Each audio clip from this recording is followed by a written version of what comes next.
Salut à toutes et à tous et bienvenue dans News Report. Ravi de vous retrouver pour cette nouvelle émission. Vos réactions avec le hashtag NewsReport16. Ça se passe sur Twitter, sur Facebook et sur Google+. Et pour cette nouvelle édition de News Report, j'aimerais vous présenter une auto qu'on a attendue depuis de nombreuses années. Et oui, parce que ça fait de nombreuses années qu'on la connaît en fait, mais elle n'était pas encore proposée en France. En tout cas, sa troisième génération n'était pas proposée en France puisque le nom Ford K, on la connaît depuis très longtemps en France, mais la troisième génération, eh bien, se faisait attendre. Ça y est, elle est désormais disponible depuis cet été. Alors, à quoi ressemble cette nouvelle Ford K qui profite de cette troisième génération pour gagner 2 portes supplémentaires, mais surtout pour changer de nom.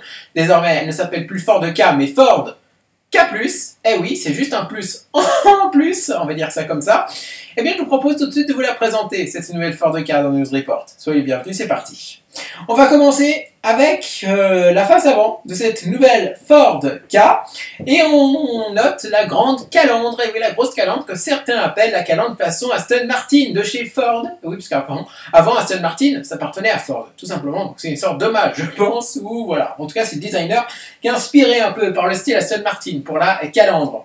On note également des blocs optiques assez bien dessinés, des feux anti-brouillard bien placés, et d'assez bonne taille, et une calandre en 2 parties avec la plaque d'immatriculation entre les deux.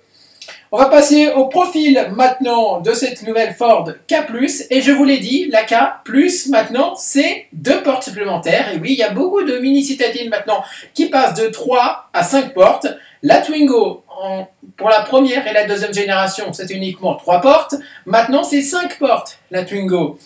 On note également d'autres citadines qui font la même chose. C'était le cas depuis longtemps avec le trio Citroën C1, Peugeot 107, Toyota Aygo et maintenant Citroën C1, Peugeot 108, Toyota Aygo. Voilà, c'est aussi des mini-citadines qui étaient directement disponibles en 3 ou 5 portes, autant pour la deuxième génération que pour la première. Donc ça, c'est aussi quelque chose. Donc là, il y a beaucoup de mini-citadines maintenant qui sont en 3 et 5 portes. Et donc Ford a dû un peu sceller avec sa nouvelle Ford K+, pour le marché européen. On note donc une ligne assez simple sur le profil. Voilà, une très belle ligne pour cette Ford K. En tout cas, magnifique. On va passer maintenant à la face arrière de cette nouvelle génération de la Ford K, nommée K+, je vous le rappelle.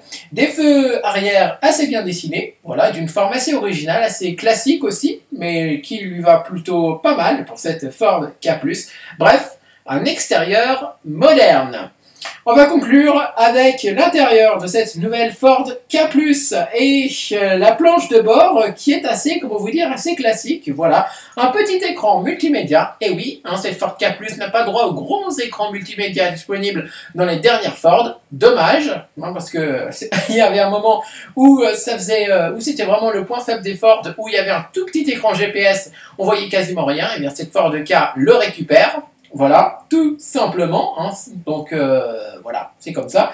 Mais sinon, on note quand même un très bel intérieur, bien fini pour cette nouvelle Ford K+. Alors en conclusion, qu'est-ce que je pourrais dire pour cette nouvelle Ford K+?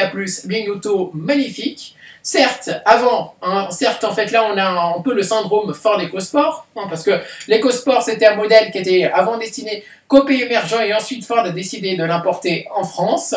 Et là c'est un peu pareil avec cette Ford K+, elle était destinée en priorité au marché émergent puis elle est arrivée en France. Donc c'est un peu comme ça, donc si vous avez un intérieur qui fait penser un peu aux pays émergents, c'est comme ça, parce que Ford n'a presque rien changé sur cette version européenne de sa Ford K, nommée en Europe la K+. La K+, sera donc à voir pour la première fois au Mondial de Paris en octobre prochain, et elle sera commercialisée dans la foulée. Dites-nous ce que vous avez pensé de cette Ford K+, sur les réseaux sociaux, hashtag NewsReport16 sur Twitter, sur Facebook et sur Google+. On va se retrouver bien sûr très vite sur YouTube pour une nouvelle édition de News Report. D'ici là, portez-vous bien et à très bientôt. Ciao!